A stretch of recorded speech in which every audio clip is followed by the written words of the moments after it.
Hello, literally everyone. I'm Sarxos, and this is yet another post-commentary of one of my amazing world record speedruns of Europa Universalis 4, this time in the category Unite Japan, which as the name implies requires you to unite Japan. I've done post-commentary once before for a different run, but that one was an RTA real-time run, while this one is IGT in-game time. Also, last time I did a pretty straight post-commentary over the unedited original footage. This time I figured I would do a more in-depth explanation with, actual editing and stuff. Let me know how you like it. Oh, and by the way, I'm playing this on version 1.29, so this is before the rework to Estates and Mercenaries, which will become relevant during the run, so just keep that in mind. So, in EU4 there are 3 different ways you can form your pan in the form of 3 different decisions, but by far the fastest is this one. You need to play as the current shogun, which in 1444 is Ashikaga. You need to own the provinces of Kyoto and Musashi, one of which starts in your possession while the other belongs to one of your vassal daimyo, Uesugi. And then you also need to make sure to own at least 25 provinces in total. The nice thing about this is that those provinces actually don't have to be cores, which is quite unusual for this kind of decision, but it means you won't have to wait for any provinces to core and can instead focus entirely on the conquest itself. Naturally, it's this decision I'm aiming for in this speedrun. As a short summary, to get to a total of 25 provinces, I will need the 2 provinces I start with, one of which is Kyoto, 3 provinces from Uesugi, one of which is Musashi, at least 2 provinces from one other daimyo, 3 provinces from Ainu, and finally a whopping 15 provinces from Korea. Now let's get into how I will achieve this in more detail. I begin by recruiting some advisors.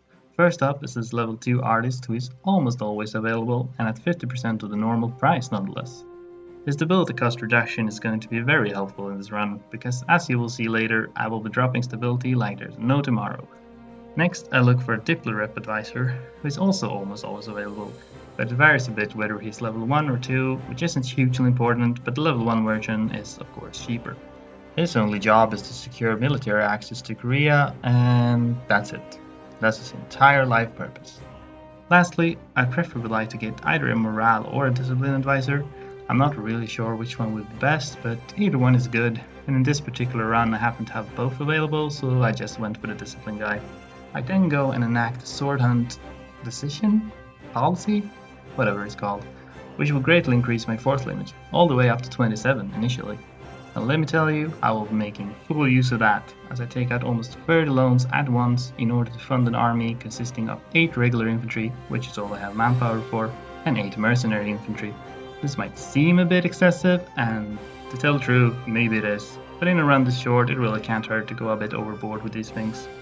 I hand the province of Sagami over to the clergy in order to get their influence up above 75% so that I can get 150 admin power from them.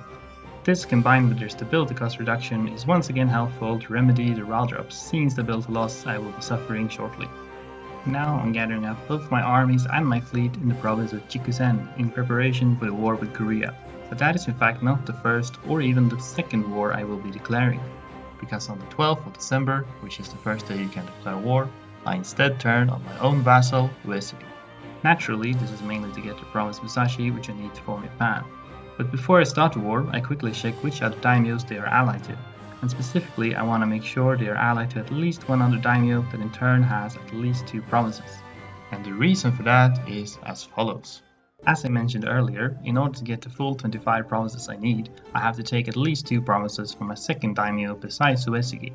The problem is that as soon as I declare war on Uesugi, all my vassal daimyo that aren't allied to them will automatically be called into the war on my side, which means I can't declare war on them until I'm at peace again, and I won't be at peace again until the very end of the run. So the only other daimyo I have a chance to fight are those that Uesugi are allied to, since they will in fact join neither side of the war, which means that, yes, the war declaration screen is lying to you. So if Uesugi allies another daimyo that has at least 2 provinces, then I'll be able to also attack them in the next month. If they don't ally any such daimyo, well, then the run is essentially over and you'll have to reset. Now, there are a total of 6 daimyo that fit the bill here. Ochi, Atakeyama, Chiba, and Ando that have 2 provinces each, as well as Yamana and Hosokawa that each have 4. Fortunately, in my experience, Uesugi will usually ally with either Yamana or Chiba, both of which are fine. In this run they ended up allied to Yamana and only to Yamana, which in fact is ideal, because Yamana has 4 provinces, and so that gives me a bit more leeway to take fewer provinces in the other wars should I need it. So on the 12th of January I declare war on Yamana. At this point you may have noticed that I haven't gotten my own army involved in either of these wars. That's because, well, I don't really need to. You might also have noticed that I'm absolutely tanking my stability with every one of these wars. Because not only am I declaring war on my own subjects, but I also don't have any valid casus belli. This is going to be a recurring theme in this run, and it poses a problem in that you can't declare war if you're at -3 stability. So between each war I have to raise it to at least -2, and I'll be declaring 4 wars in total. This is why the stability cost advisor and the admin power from the clergy are so crucial, as otherwise I would have been forced to wait probably close to a year in total between wars just to get enough admin power. Oh, and by the way, one more thing I should talk about is that right as they got into the first war, all my vassals started recruiting generals, which is an excellent opportunity for me to exploit another of my shogun privileges, Conscript General. In case you don't know, as shogun you have the ability to just straight up steal the best general from each of your daimyos, so you have a huge selection of leaders to choose from. In this case, I'll be using that to look for a couple of generals with a few specific stats. First, I preferably want to have 2 generals with 2 or more siege pips, which you tend to find pretty consistently. Next, I want at least 1 general with a high maneuver skill, at the very least 2, but preferably 3, 4, or even 5. And lastly, I'll just be looking for any general that's good at combat, so mainly one with lots of pips in shock and to a lesser extent fire. In this game I got 2 generals with siege 2, one of which also had 4 maneuver, and 1 good fighting general, so that was nice. Now it's just about time to declare war on Korea, and that's where we get to the single most cheesy maneuver in this entire run. You see, Korea has 3 fort provinces in total, all of which I need to occupy in order to win the war. It just so happens though that the Korean AI will always mothball the southernmost of these forts, the one in Gyeongshu. Of course, as soon as I declare war they will raise the maintenance there, but it will take until the turn of the next month before the first garrison arrives. This presents an opportunity for me to get an army there before that happens, in which case no garrison can reinforce the fort and it will be just as easy to occupy as if there was no fort there at all. The problem is that when you do naval landings into hostile territory, it's really slow, like it usually takes around 2 months for your troops to land, which sadly means it's simply impossible to pull this off in time. Or is it? As it turns out, there actually is a way to get there in time, but it requires some incredibly precise actions. First, if the invading army has a general with maneuver attached, the landing will go faster. This is why I wanted to find a general with high maneuver earlier. However, that's still not enough to reach the fort in time. But if I get military access to Korea, it's possible to begin moving my army toward the provinces even before I declare war. So what I do is, I time their movement so that they are set to arrive on the 1st of March, then I declare war on the 28th of February, the last day of the month. On the first day of the next month, Korea will raise maintenance in their fort, but it will take all the way until April before the first garrison arrives. Now, making a naval landing into friendly or neutral territory is a lot faster than into hostile territory. So although it previously said my troops would arrive on the 1st of March, after declaring war, that time has now been extended by quite a lot. But they still got to benefit from the roughly half a month's worth of movement they had already done.